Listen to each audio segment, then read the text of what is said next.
వర్షంలో నడుస్తుంటే చాలా సంతోషంగా ఉంటుంది.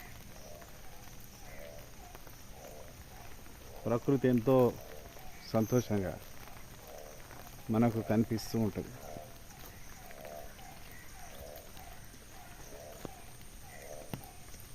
ఎక్కువ ఆశలకు అత్యాశలకు పోకుండా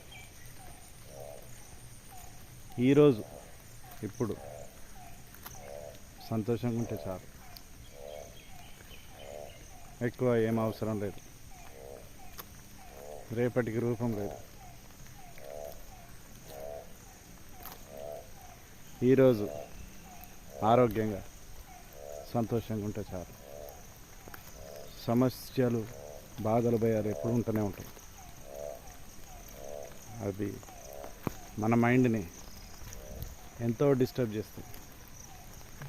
మన మైండ్ని డిస్టర్బ్ చేసే వాళ్ళు కూడా ఎంతోమంది ఉంటారు. కానీ వాటిని మనం పట్టించుకోవద్దు.